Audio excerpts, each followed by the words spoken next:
অনেক ক্ষেত্রে চিন্তার ধরন আমাদের মন ও মানসিকতাকে পাল্টে দেয়। এক্ষেত্রে মনে রাখতে হবে যে আমরা কি ভাবছি এটার থেকে বড় কথা আমি কেমন ভাবে ভাবছি। চিন্তার ধরন, লক্ষ্য কি, স্বপ্ন কি, স্বপ্নকে পূরণ করার জন্য অদম্য চেষ্টা, এই চেষ্টার ফলে আমরা যখন সামনের দিকে এগিয়ে যাচ্ছি, স্বপ্নটাকে পূরণ করার জন্য ঐকান্তিক ভাবে পরিশ্রম করছি, এই পরিশ্রম করতে করতে করতে করতে রিপিটেডলি যখন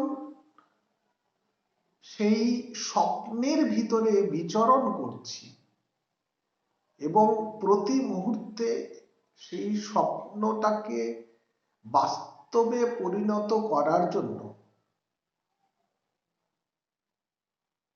বিভিন্নভাবে চুলচেরা বিশ্লেষণ করতে করতে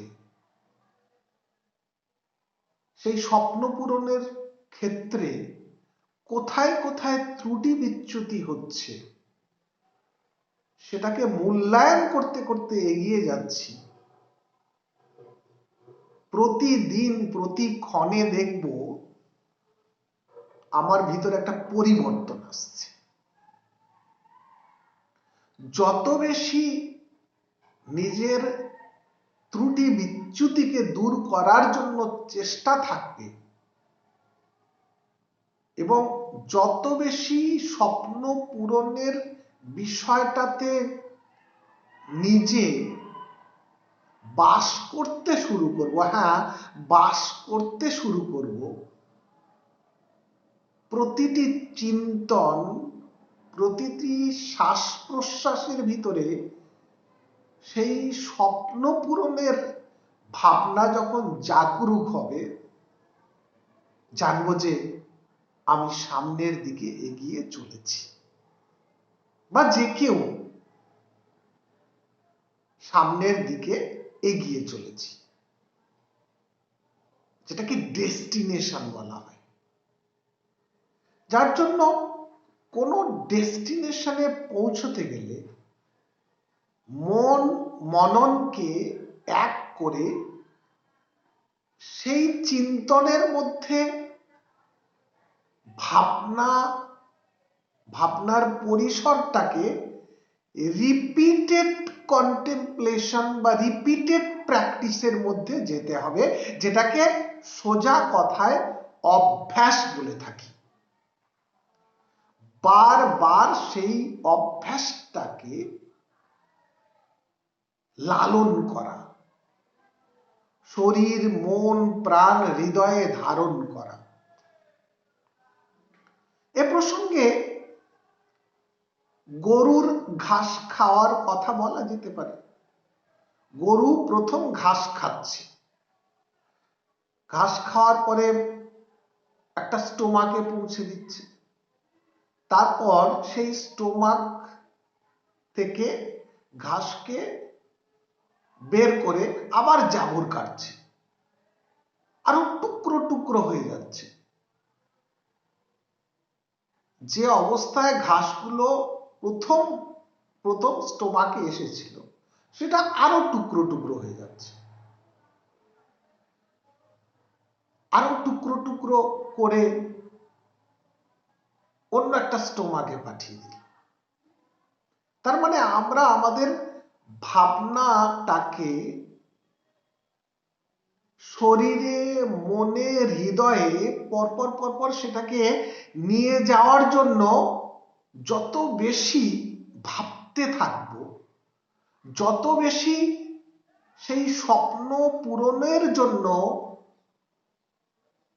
চিন্তা করতে থাকব, মন প্রাণ হৃদয়ে সেই স্বপ্নটাকে পূরণ করার জন্য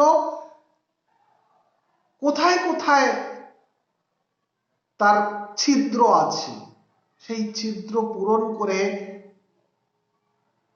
সামনের দিকে এগিয়ে যাওয়ার জন্য ফোকাসটাকে দৃঢ় করব, তত সামনের দিকে এগিয়ে যাব।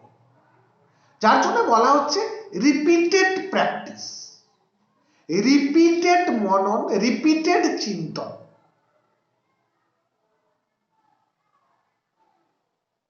দস্যু রত্নাকর তাই মরা মরা মরা মরা মরা মরা মরা মরা প্রতিক্ষণ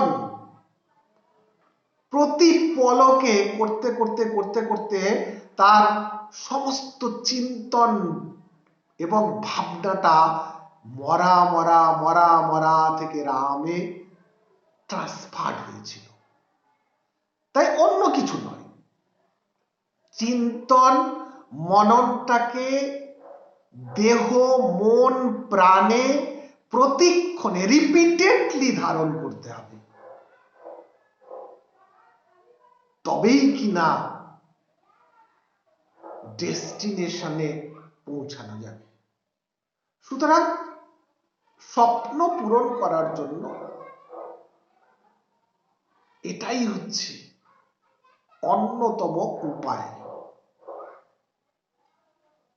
সেটাকে আমরা অনেক ক্ষেত্রে যোগ বলছি। যোগে থাকা, কোনো কিছু চিন্তা ভাবনার কেন্দ্রবিন্দুর সঙ্গে যেন আকর্ষণ থাকে, আকর্ষণ, তার সঙ্গে যেন একটা রিলেশন তৈরি হয়ে যায়, যে রিলেশনের মাধ্যমে প্রতি মুহূর্তে তার সঙ্গে আমি বাস করতে পারি। সেই চিন্তার, যদি কোনো স্টুডেন্ট পড়াশোনা করে বা কেউ যদি ডাক্তার হতে চায়, তাই আগে তার অ্যাটিটিউডটা ঠিক করতে হবে, তাকে আগে ডাক্তার হিসেবে নিজেকে মনে করতে হবে এবং ডাক্তারি শাস্ত্রের তন্ন তন্ন করে খুঁটিনাটি বিষয়গুলো অধিগত করতে হবে, প্রতি মুহূর্তে তার ভিতরে বাস করতে হবে। এই কোনো কিছুর ভিতরে যখন বাস করা শুরু হবে এবং সেটা যখন মন প্রাণ হৃদয়ে ধারণ করা সম্ভব হবে, তাহলে মনটা রিফ্লেক্টেড হবে না।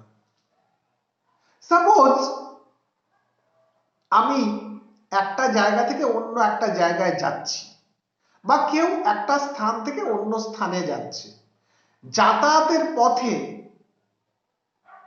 হাজার রকম মানুষজন থেকে শুরু করে পশু পক্ষী থেকে শুরু করে রাস্তায় কত রকম দৃশ্য তার সামনে আসে, কিন্তু তার মনটা পড়ে থাকে তার সেই ডেস্টিনেশন, যেখানে তিনি যাচ্ছেন সেই জায়গায় মন নিয়ে যাচ্ছেন, সেই জায়গা তার শরীরটাও যাচ্ছে, তার সমস্ত ইন্দ্রিয়ের কেন্দ্র বিন্দু যে জায়গাটা তিনি যাচ্ছেন। তাই তাকে জিজ্ঞাসা করা হয় যদি সেখানে পৌঁছানোর আগে যেতে যেতে কি কি তিনি দেখেছিলেন, বলতে পারবে না, কারণ তার মন ছিল ওই ডেস্টিনেশনের দিকে। সুতরাং মন, মানসিকতা, চিন্তন সমস্তটাই একটা জায়গায় কেন্দ্রীভূত করে যদি রাখা যায় এবং সেটার মধ্যে যদি শয়নে স্বপনে জাগরণে চিন্তা করা যায়, তাহলে যে কেউ তার স্বপ্ন পূরণ করতে পারে। কিভাবে ভাবছ, ভাবনাটা কেমন ধরনের হচ্ছে এবং তার ভিতরে কতটা আন্তরিকতা আছে সেটা দেখার বিষয়। তাহলে এই পর্যন্ত SM Thoughts, Positive Talks. Thank you.